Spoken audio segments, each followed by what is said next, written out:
Otorita pastikan IKN jadi kota inklusif dan ramah perempuan. Otorita Ibu Kota Nusantara, OIKN, mengatakan IKN di Kalimantan Timur akan dibangun sebagai kota yang inklusif dan ramah perempuan, sebagaimana salah satu prinsip pembangunan IKN dalam Peraturan Presiden Nomor 63 Tahun 2023 tentang perincian rencana induk IKN. Inklusivitas dan kesetaraan gender ini layaknya yang menjadi prinsip pembangunan, kata staf khusus bidang pembangunan berkelanjutan Kepala OIKN Diani Sadiawati di Jakarta, Kamis. IKN, kata Diani, akan menjadi kota yang aman, nyaman, dan terjangkau oleh penduduknya termasuk anak, perempuan, kelompok lanjut usia, dan penyandang disabilitas. Diani menjelaskan pelibatan masyarakat lokal terutama perempuan menjadi fokus OIKN. Salah satu langkahnya adalah pelatihan penanaman hidroponik, pembuatan batik, kue, menjadi barista. Dengan begitu, perempuan di IKN diharapkan akan memiliki banyak kesempatan.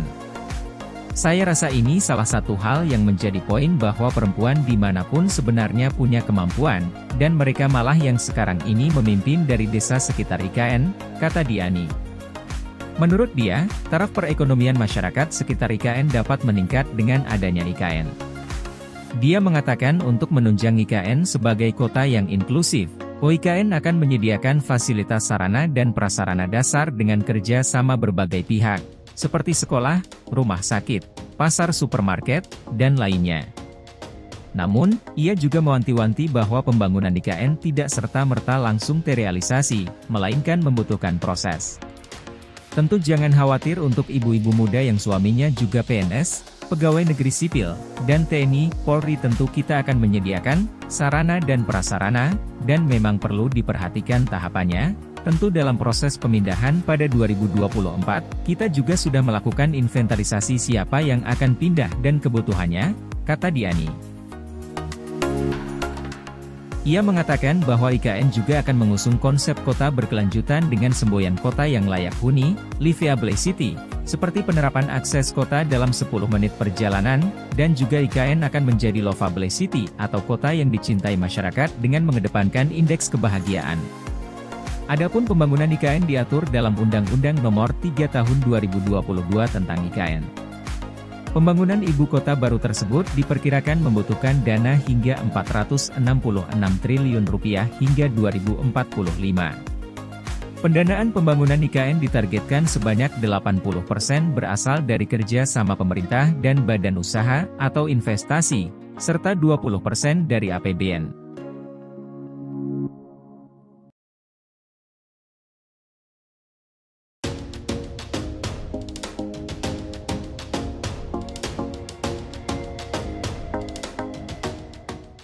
PUPR, bangunan dan infrastruktur di IKN pastinya dilakukan pemeriksaan.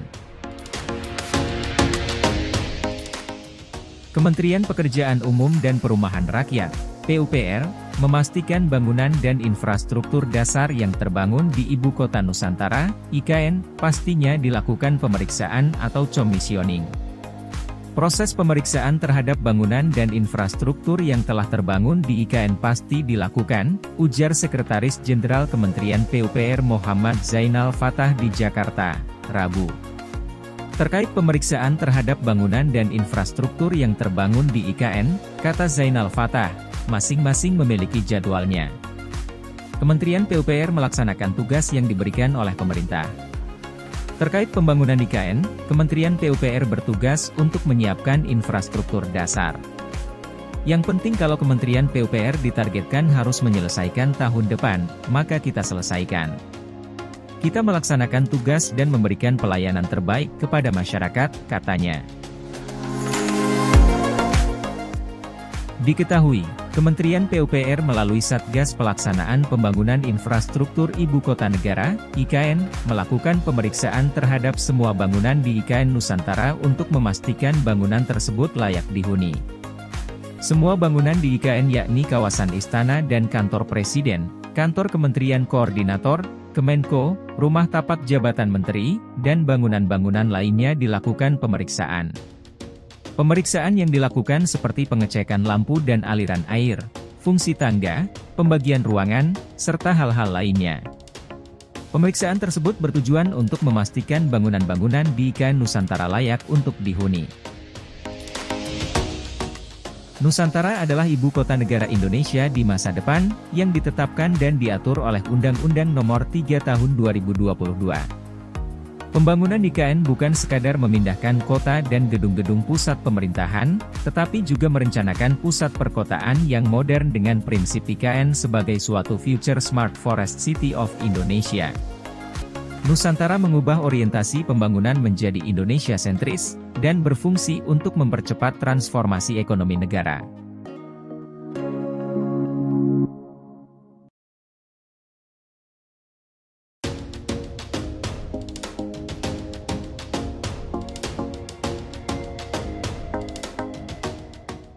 Infrastruktur transportasi tingkatkan IKN jadi super hub.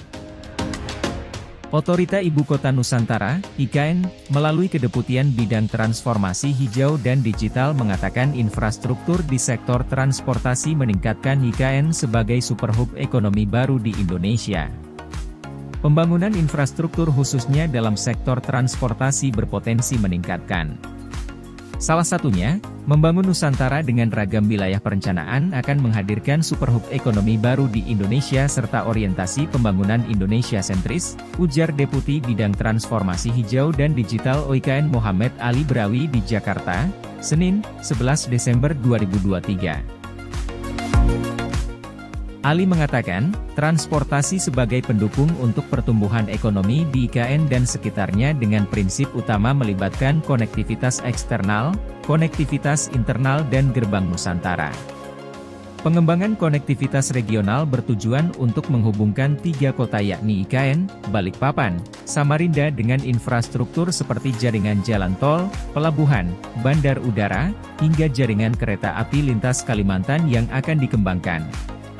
OIKN mengimplementasikan sistem transportasi yang cerdas di Nusantara, khususnya pada solusi mobilitas kota cerdas yang direkomendasikan. Sementara itu, tenaga ahli pimpinan mobilitas perkotaan IKN Resdiansyah mengatakan bahwa, konsep kota 10 menit yang diusung di Nusantara. Menurut rencana induk transportasi di Nusantara, pengembangan kota 10 menit berarti mendukung mobilitas aktif seperti berjalan kaki dan bersepeda ke simpul transportasi umum maupun fasilitas umum seperti perkantoran, komersial, rumah sakit, dan sekolah. Nusantara direncanakan sebagai kota yang ramah pejalan kaki dan juga pesepeda, dengan adanya serta dilengkapi dengan sistem transportasi umum yang ramah lingkungan dan reliable, kata Resdiansyah. Sebagai informasi, OIKN menerima sejumlah perwakilan dari Intelligent Transport System Association of Malaysia, ITS Malaysia, di Jakarta. Kegiatan ini bertujuan untuk mewadahi ITS Malaysia dalam mempelajari implementasi proyek mengenai sistem transportasi cerdas atau ITS, yang sedang berjalan dan direncanakan di IKN. Kunjungan ini memperkaya pemahaman ITS Malaysia mengenai IKN Nusantara khususnya dalam sektor kota dan mobilitas cerdas.